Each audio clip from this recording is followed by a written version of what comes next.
So let's talk about the equation of the straight line in different forms, है ना। तो topic का नाम है different forms of straight line. सबसे पहले हम बात करें जनरल फॉर्म। तो जनरल फॉर्म में बहुत ज्यादा कुछ बताने का है नहीं। वो फॉर्म होती है ax plus b y plus c equal to 0, यानी any degree 1 equation in x and y always represents a straight line. Any degree 1 equation in x and y always represents a straight line. ठीक है, okay. Example के तौर पे जैसे मैंने लिख दिया x माइनस का 2y प्लस का 3 इक्वल टू 0। आप कंपेयर करना चाहें कंपेयर करें। x का कोएफिशिएंट को मैं a कह रहा हूँ, y कोएफिशिएंट को b कह रहा हूँ और c मैं कांस्टेंट को बोल रहा हूँ, राइट। दूसरी बात, point slope form. Point slope form, okay. तो पॉइंट स्लोप फॉर्म का मतलब है कि ये एक लाइन है, कोई भी इस लाइन के ऊपर लाई करने वाला कोई एक पी पॉइंट लाई कर रहा है जिसका कोऑर्डिनेट x1, y1 है और इस लाइन की स्लोप m है। मतलब गिवन क्या क्या है, गिवन चीजें क्या क्या है, गिवन है m जो है इसकी क्या है, स्लोप है, और p है x1, y1 line on the line, right friends. तो पॉइंट स्लोप फॉर्म ये है, राइट। इसका प्रूफ हमें जानने की बहुत ज्यादा जरूरत नहीं है, राइट, क्योंकि इंपॉर्टेंट इज इट्स एप्लीकेशन। तो इसकी मतलब इस तरीके से वैसे आप लेना चाहें प्रूफ इसका मैं बता सकता हूं, कोई इश्यूज नहीं है। मान लो ये पॉइंट x, y है, इस लाइन के ऊपर लाई कर रहा है। तो बेसिकली आप सोच के देखें, मान लीजिए ये x एक्सिस है तो ये एंगल थीटा है, लेट अस से इसका। तो m यानी tan theta is equals to y minus y1 upon x minus का x1, यानी इसको ऐसा लिख दें चाहे y minus y1 is equals to m times of x minus का x1। तो यहां से एक निष्कर्ष निकला, क्या निष्कर्ष निकला कि एक लाइन को निकालने के लिए, एक लाइन की इक्वेशन निकालने के लिए दो बातें चाहिए होती हैं। क्या दो बातें चाहिए होती हैं?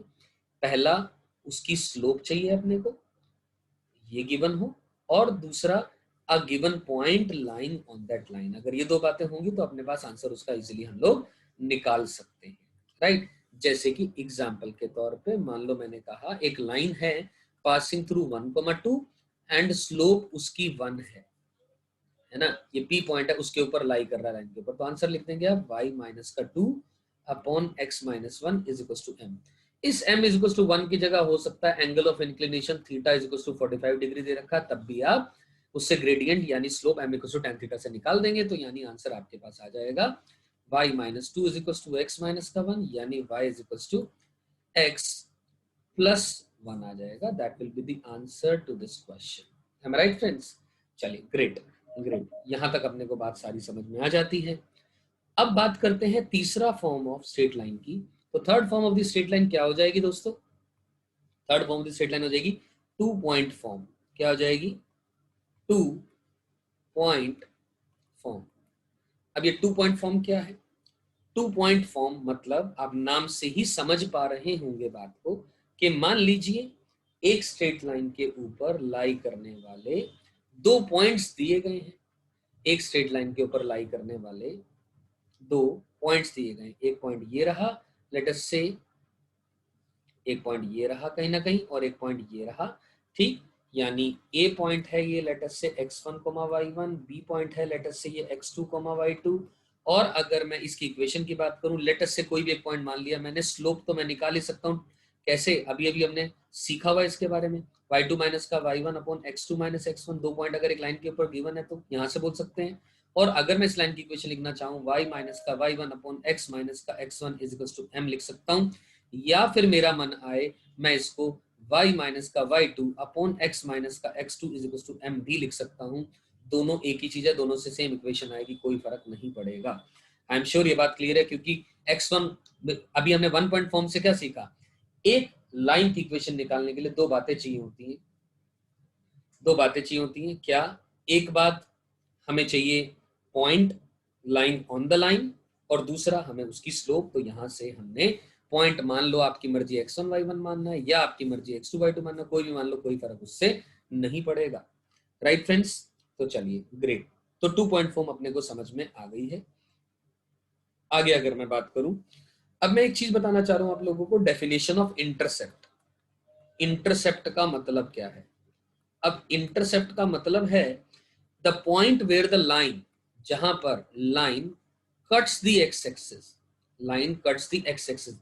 Intercept has nothing to do with the distance, ठीक है ना। एक्स एक्सिस जहां पर काटती है उसको एक्स इंटरसेप्ट कहा जाता है। उसको क्या कहा जाता है? एक्स इंटरसेप्ट कहा जाता है। और सिमिलरली वाई एक्सिस पर जहां काटेगी उसको वाई इंटरसेप्ट कहा जाता है, ठीक है ना। डिस्टेंस से इसका कोई लेना देना नहीं है। कहने का मतलब, एग्जांपल मान लो x plus y is equal to 3 लिखा, ठीक है ना। तो मैं कहूंगा आप x इंटरसेप्ट निकालने के लिए, x इंटरसेप्ट निकालने के लिए आप क्या करेंगे, पुट कर दें y equal to 0। y equal to 0 किया तो x की वैल्यू 3 आ गई, यानी x इंटरसेप्ट है। और y इंटरसेप्ट निकालने के लिए, y इंटरसेप्ट निकालने के लिए मैं x को 0 कर दूं, x को 0 कर दूंगा तो y इंटरसेप्ट यानी 3 आ जाएगा। तो यानी अगर मैं ये स्ट्रेट लाइन बनाना चाहूं तो ये आ जाएगी, यानी ये पॉइंट आएगा 3,0, ये पॉइंट आएगा 0,3। तो ये बात समझ में आ जाती है, और ये 0,0 यानी ओरिजिन है। तो ठीक इसी तरीके से अगर मान लो x माइनस का y इज इक्वल टू 7 मैंने लिखा, एक और एग्जाम्पल लिया मैंने, तो दोस्तों हमें पता है अगर मैं y को 0 करूंगा तो x 7 आएगा, x को 0 करूंगा तो y माइनस 7 आएगा, यानी इस तरीके से ये लाइन बनेगी। और ये पॉइंट आएगा 7,0, ये पॉइंट आएगा 0, माइनस का 7।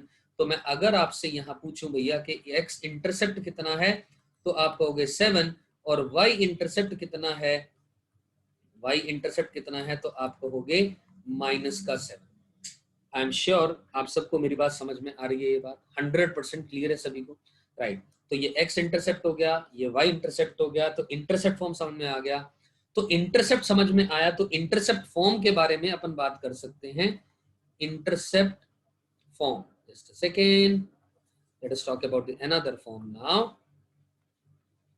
इंटरसेप्ट फॉर्म, अब ये इंटरसेप्ट फॉर्म है क्या? इंटरसेप्ट फॉर्म के लिए हम बात करेंगे y is equals to mx plus c. y is equals to mx plus c, ये एक इंटरसेप्ट फॉर्म है of a straight line. y is equals to mx plus c is the intercept form of a straight line.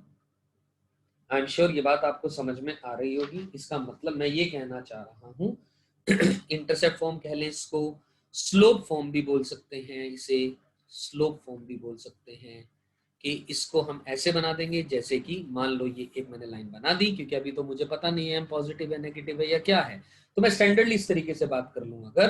अगर मैं x को 0 कर दूंगा तो y आएगा c, यानी 0,c आएगा, और y को 0 कर दूंगा तो x की वैल्यू माइनस का c/m आ जाएगी, यानी ये जो पोर्शन है this is the y intercept, this is the y intercept. I am sure आप सबको मेरी बात समझ में आ रही है।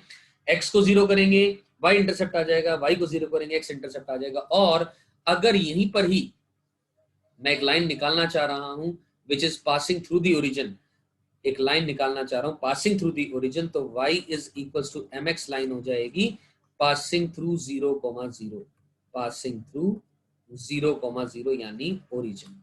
आई एम श्योर ये बात आपको क्लियर है। जैसे कि मतलब लेटर से ये एक लाइन हो जाएगी 0,0 से पास कर रही है, और m उसकी स्लोप हो जाएगी। m की वैल्यू कोई भी हो सकती है, positive negative whatever may be, right. I am sure इतनी बात क्लियर।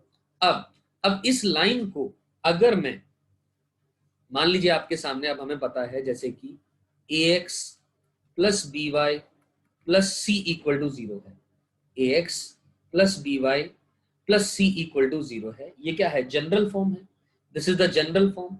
इसको अगर मैं इस जनरल फॉर्म को स्लोप फॉर्म में लिखना चाहूं, क्या लिख सकते हैं? आंसर इज यस लिख सकते हैं।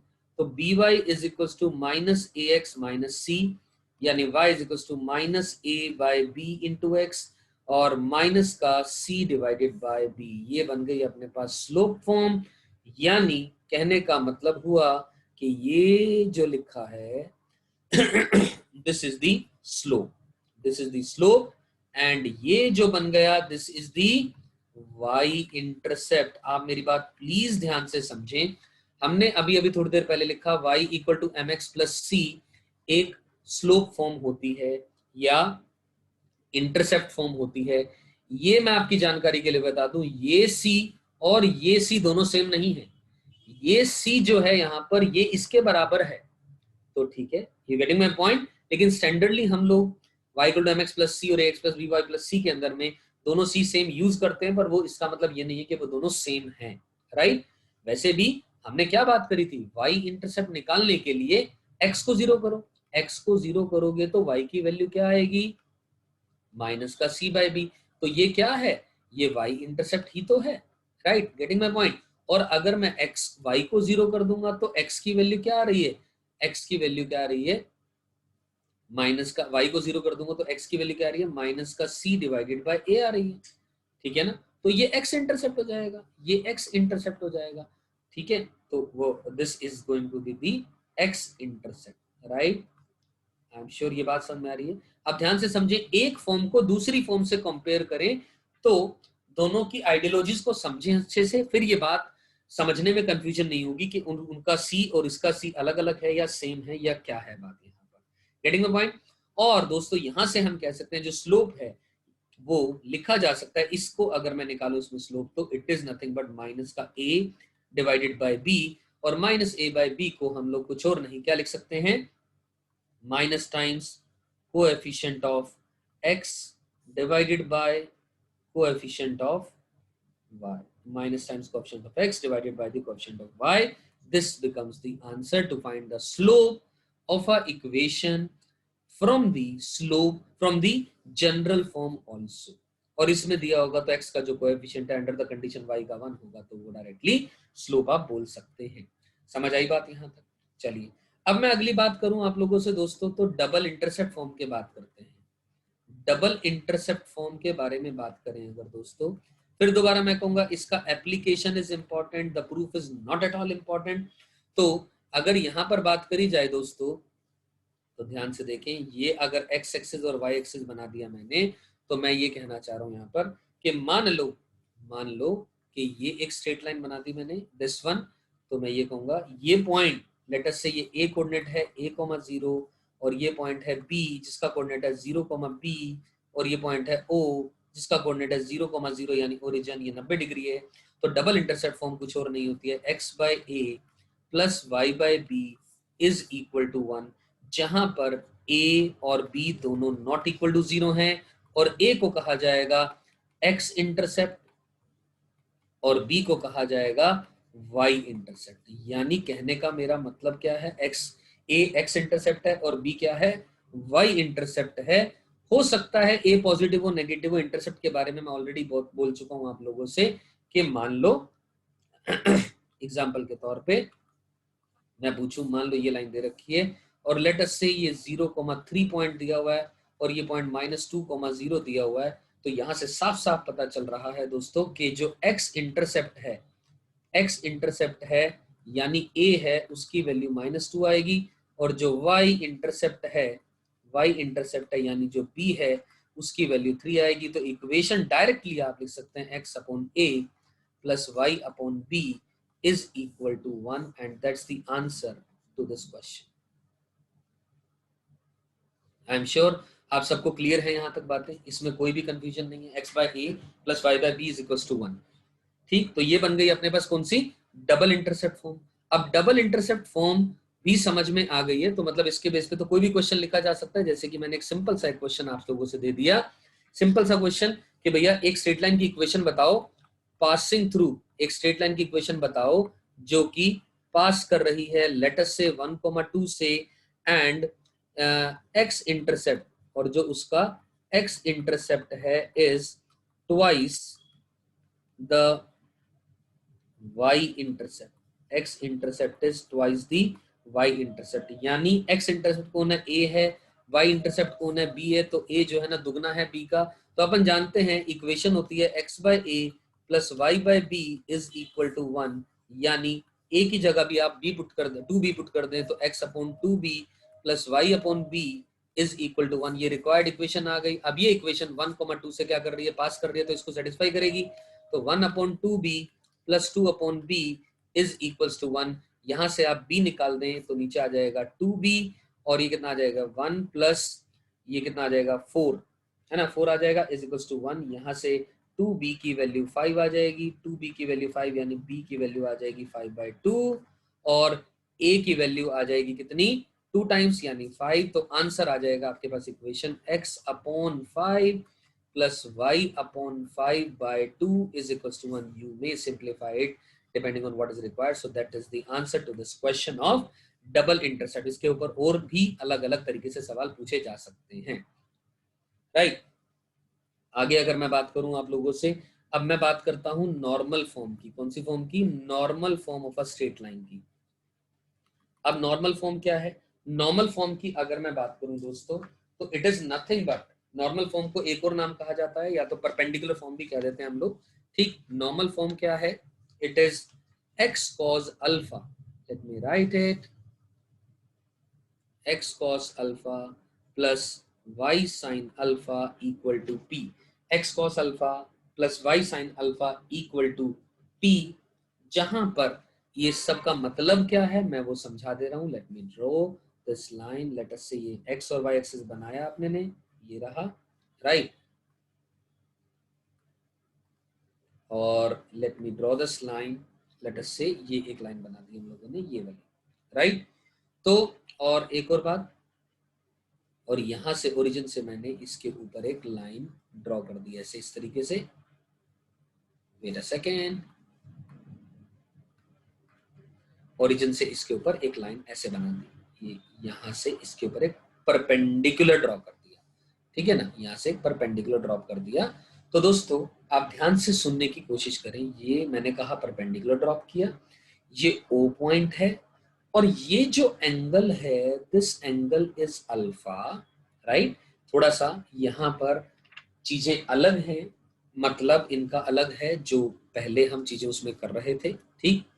तो ये अगर मैं इसको ओ एम मानूं तो ओ एम क्या है, पी के बराबर है, which is the length of the perpendicular from the origin, from the origin on the line, length of the perpendicular, length की बात हो रही है, छोटा पी, ये छोटा पी जो है ना, ये लेंथ की बात हो रही है, और अल्फा ये एंगल है, अल्फा ये एंगल है जो किसने बनाया, alpha is the angle made by the, आप देख पा रहे हैं, साफ साफ समझ में आ रहा है, अल्फा कौन सा एंगल है, अल्फा के ऊपर रिस्ट्रिक्शन भी यहाँ अलग है, अल्फा की वैल्यू क्लोज्ड 0 से लेकर के ओपन 2 पाई है, मतलब ये एंगल ऑफ इंक्लिनेशन नहीं है, अल्फा की वैल्यू क्लोज 0 से ओपन 2 पाई है, यानी यानी कहने का मेरा मतलब ये हुआ दोस्तों, अल्फा क्लोज 0 से 2 पाई है, तो alpha is the angle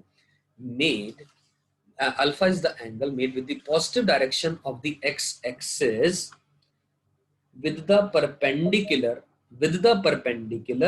dropped from the origin to the line. You getting my point?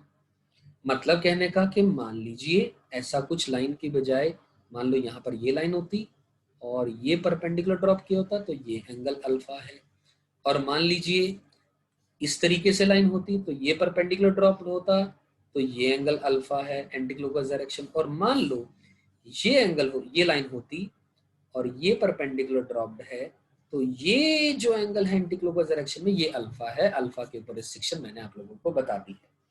I am sure आप सबको समझ आई मेरी बात, करेक्ट। आया कैसे फिर दोबारा, the proof is not at all important, still मैं बता दे रहा हूँ, ये a,0 है और ये b 0,b है। तो हमें पता है एक स्ट्रेट लाइन की जो इक्वेशन होती है वो क्या होती है, डबल इंटरसेप्ट फॉर्म में x/a plus y/b is equal to 1 है। तो यहाँ से हम a की वैल्यू ट्रिग्नोमेट्री लगा करके सिंपल ट्राइंगल OMA के अंदर में ट्राइंगल, और ट्राइंगल OMB के अंदर में, ट्राइंगल OMB के अंदर में ए और अल्फा के साथ रिलेशन निकाल लेंगे, ठीक है ना, ए पी और अल्फा के बीच में रिलेशन आ जाएंगे, तो वहां से आंसर आपके पास आ जाएगा x cos अल्फा, मतलब x by p divided by cos alpha आ जाएगा ये, plus y by p divided by sine alpha equal to 1, यानी x cos alpha plus y sine alpha equal to p, यानी a की value p upon cos alpha हो जाएगी और b की value p upon sine alpha, क्योंकि ये angle alpha था तो ये वाला एंगल ऑब्वियसली 90 डिग्री माइनस का अल्फा हो जाएगा.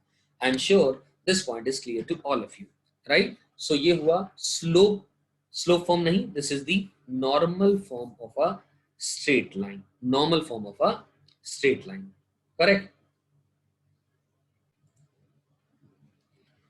तो ये थी नॉर्मल फॉर्म दोस्तों. अब मैं कुछ इंपॉर्टेंट बातें आप लोगों को बता दूं, कुछ खास बातें नोट बना करके आप लिखना चाहें अपने पास लिख सकते हैं. पहली बात, the very first thing is कि लाइन हैविंग इक्वल इंटरसेप्ट्स, अगर बोला जाए ऐसा स्टेटमेंट आए एक क्वेश्चन के अंदर में, एक लाइन है जिसके इक्वल इंटरसेप्ट्स हैं, इसका मतलब होता है m की वैल्यू -1 होगी.